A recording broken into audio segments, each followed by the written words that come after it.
Hey guys, it is May 25th. I'm Wendy Pope. This is Read Through the Word, and it is a great day to be studying God's Word with you. And what a great truth that we're going to be digging into today. We're going to be flipping back over to May 20th. So be ready for that. We're going to take a look at, I pulled the title for today's lesson from a quote. I often do that. I don't know if you've noticed that. But G. Campbell Morgan says there's nothing wrong in all of this. All right, I'm going to stop, period, stop, or comma, but I'm going to stop there. And I'm going to talk about what he's referring to.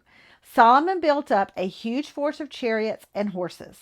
He had 1,400 chariots, 1,200 horses, and he stationed them, some of them in the chariot cities, and some near him in Jerusalem. Now, that is 2 Chronicles 1, 14 through 17. That whole section there summarizes Solomon's reign. But when you look at 2 Chronicles 9, 13 through 28, the passage right before that, which also will reflect 1 Kings 10, 14 through 29. I told you we're going to be flipping back and forth. Because remember, Chronicles is retelling Kings, but often with more details. I call Kings the Reader's Digest version. If you don't know what Reader's Digest is, I'm old. Reader's Digest is more of a summary of something. It is a quick way to say something. But Chronicles gives more details. I always encourage, even though you just read this in Kings, read it in Chronicles because you're going to find out some new information. But what I'm pointing out here is when Morgan says this, there was nothing wrong in all of this. So I want to start off by saying he had all of this wealth. He had all of these things. In fact, we're going back to May 2nd. No, not May 2nd, May 20th. In 1 Chronicles 1, which repeats 1 Kings 3 through 15. Let me refresh your memory. It's right back when Solomon has married the Egyptian daughter of the Egyptian king.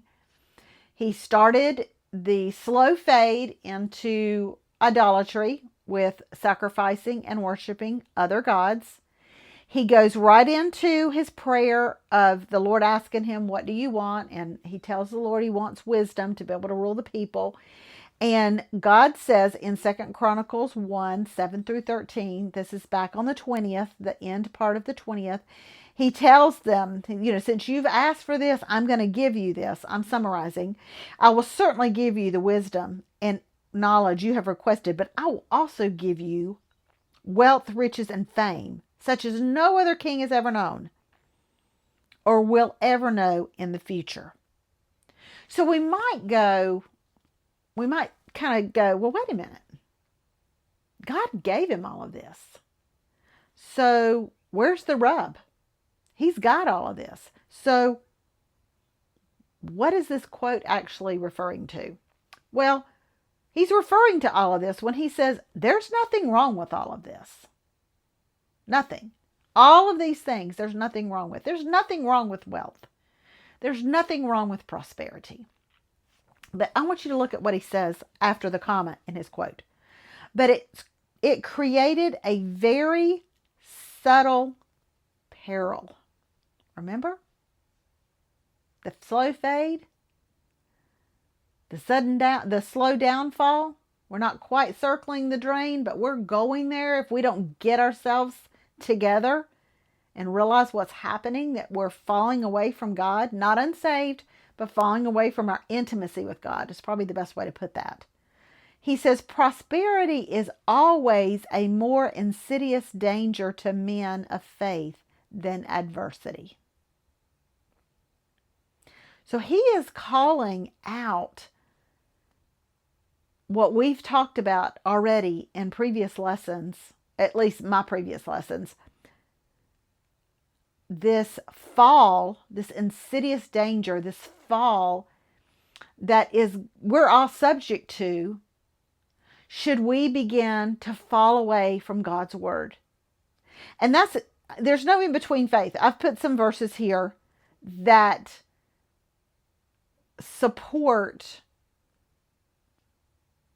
my charge against Solomon, and that is falling away from obedience to God's word. One commentary called this description here in Second Chronicles. Let me get back on the right day in Second Chronicles. A dark period or a dark note in Solomon's life. Here's where I want us to understand. Prosperity is not wrong. Wealth is not wrong. It's not the blessing of wealth and success that's the issue. Not at all.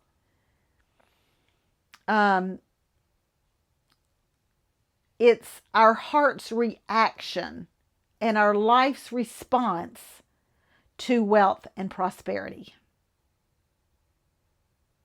Let me repeat that. It's not the blessing of wealth and prosperity that's the issue. Not at all. It is our heart's reaction and our life's response to prosperity and wealth that's the issue. God obviously blessed him. God said, I'm going to bless you. But he began to fall away. I've put verses there. Help us, Lord. One of my life's verses is this, and it's become my life verse later in life. Proverbs 38:9.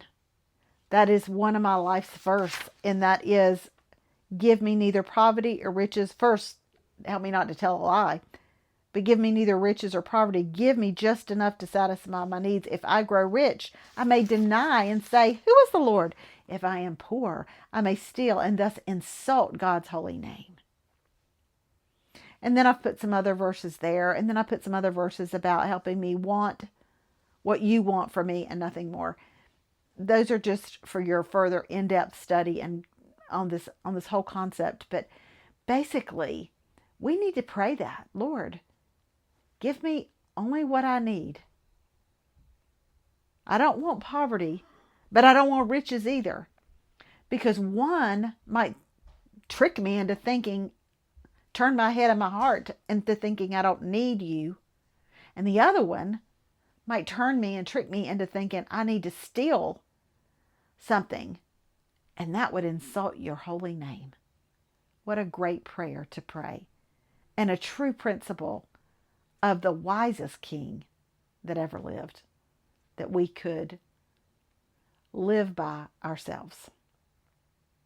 Take care. We'll see you next time on Read Through the Word.